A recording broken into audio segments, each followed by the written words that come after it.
Capítulo 1. El pecado original, su vigencia. Punto número 2. El falso pecado. Cita textual. El pecado no es real, porque ni el Padre ni el Hijo son dementes. Texto capítulo 25, sección 7, párrafo 4.8. ¿Cuántas vueltas he dado al, entre comillas, pecado original en mis años jóvenes, cuando empezaba a buscar la trascendencia? El curso, poniendo las cosas en su sitio, lo cita como error original. Ya explicaremos sus razonamientos. El entre comillas pecado original, que es nuestra referencia más próxima, ha sido valorado de forma diferente según íbamos cumpliendo años. En nuestra infancia nos los presentaron como un acto de desobediencia, perfectamente lógico para nosotros. Era lo que hacíamos habitualmente cuando burlábamos las órdenes de nuestros mayores. En principio, el pecado fue comer la manzana de un árbol prohibido. A mí, que crecí en un pueblo de Soria y había asaltado tantos frutales, ese robo me parecía francamente menor, de no haber sido el mismo Dios el dueño. Las huertas próximas al pueblo estaban bien abordadas por todos los muchachos de mi edad, y realmente la única consecuencia que tuvo para nosotros fue alguna que otra carrera por las veredas del río, huyendo del dueño, o reprimenda de nuestros padres si éramos descubiertos. Una tontería ese pecado, una nimiedad, visto desde la óptica de un niño, y perfectamente asumible con sus consecuencias. Eran cosas de mayores, incomprensibles para nosotros. Esta desobediencia me parecía una más, pero con un resultado desproporcionado a todas luces. Continuó como un robo durante algunos años, hasta que se fue introduciendo la sospecha de que en la desobediencia se incluyera el acto sexual, y no fuera tan inocente como aparentaba el simple robo de una manzana. No hay más que ver cómo terminaron tapándose nuestros primeros padres al verse descubiertos. Eso ya nos fue pareciendo más sustancioso que lo de la fruta, que lo vimos como pura distracción de nuestra niñez. Aquello tenía ya más aspecto de pecado. Nos estábamos educando en una sociedad donde las cosas buenas eran pecado y aquella, el sexo, nos resultaba tan apetecible que bien valía la pena pecar por eso. Nos parecía normal entonces que el acceso a las cosas tan buenas estuviera arreglado o controlado de alguna forma. De otro modo nos podríamos perder. Hay que poner un poco de humor para sobrellevar esto que ahora nos parece tan necio, pues en algún momento fue actualidad plena.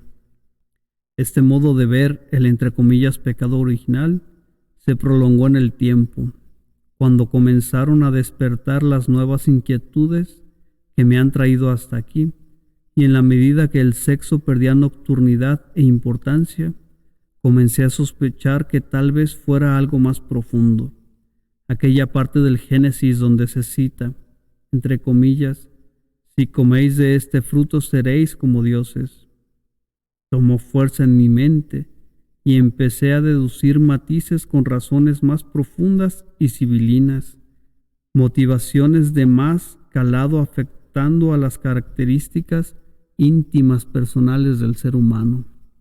Tal vez el pecado estuviera más relacionado con su ansia de alcanzar las cotas máximas, ser como Dios mismo, y empezó a helárseme la sangre, porque en ese impulso sí me reconocía, y no me gustó. No solo porque yo quisiera ser como Dios mismo, cosa que me turbaba reconocer, sino también, y más temible, porque Él me vetara ese impulso, por su movimiento de defensa, por su prohibición, por su veto. En ese descubrimiento encontré lo que bien podía ser la causa de la rotura. Ahí sí había calado.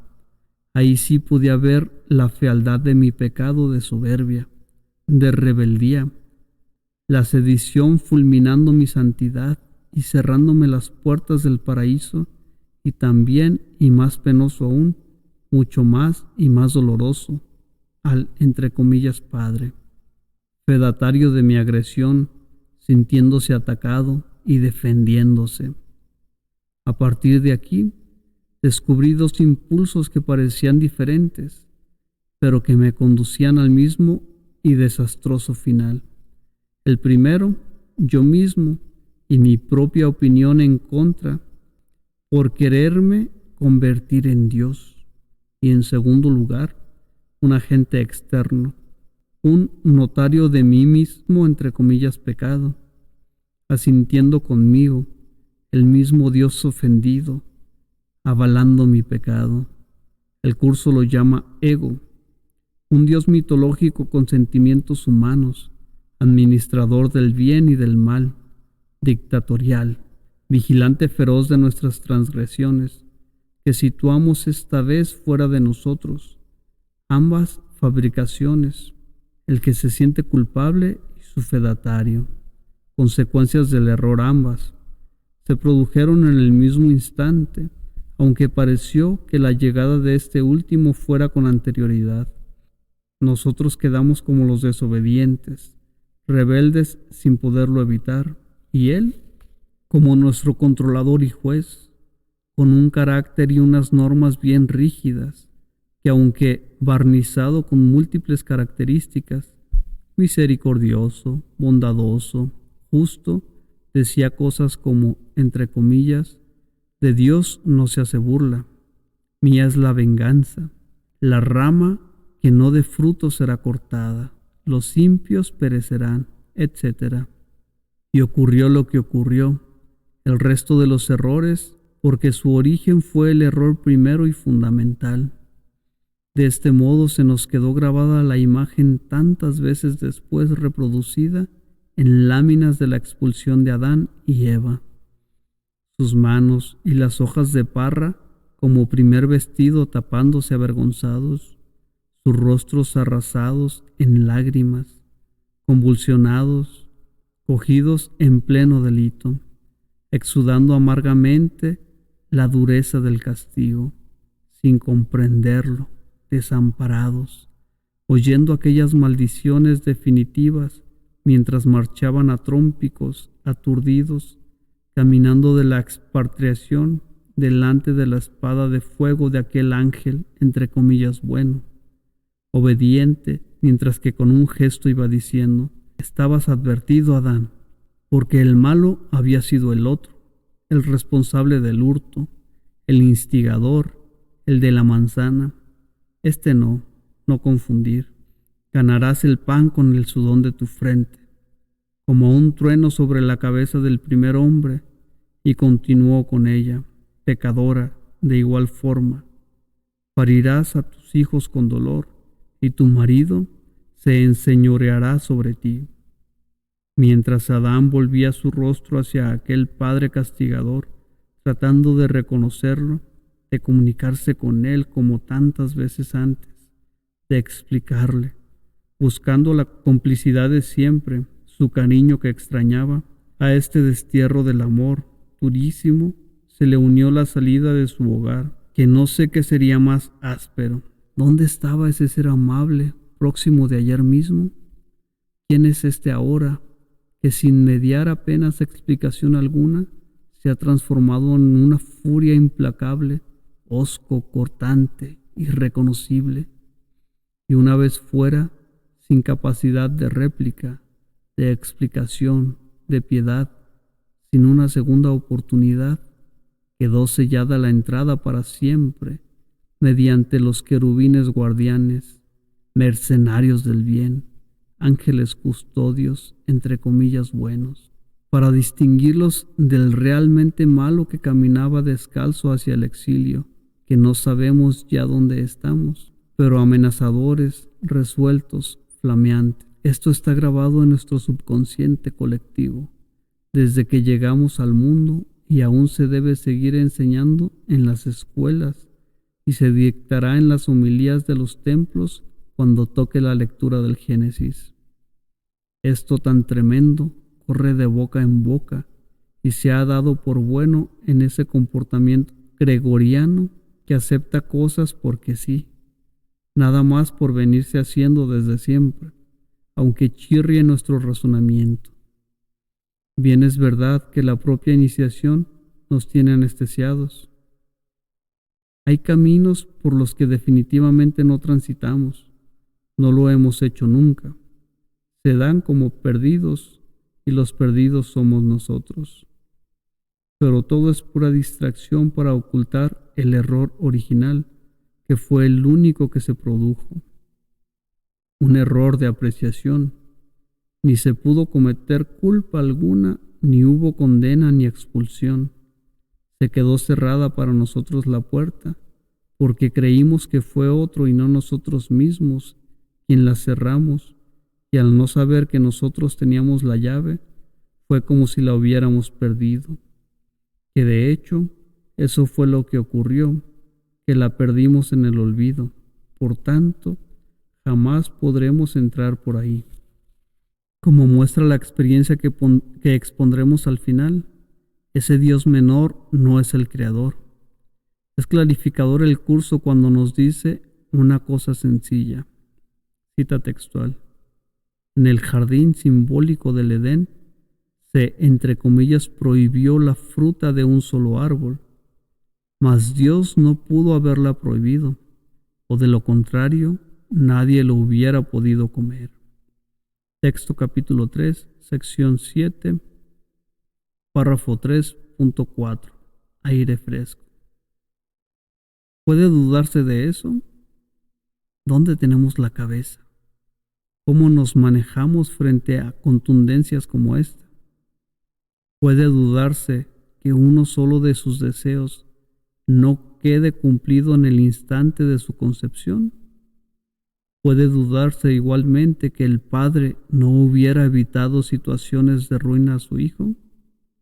¿Por qué iba a crear un árbol con frutas o cualquier otra cosa y luego prohibir su acceso? ¿Puede existir la contradicción dentro de Dios? ¿Tendría que probar Dios la calidad de sus propias creaciones como si no las conociera? Todas locuras. Vivimos ahí, en la locura. ¿Podría ser acaso Dios un ser caprichoso y cruel? Eso es lo que hemos querido hacer de Él. Cita textual. Si Dios conoce a sus hijos, y yo te aseguro que los conoce, ¿cómo iba a ponerles en una situación en la que su propia destrucción fuese posible?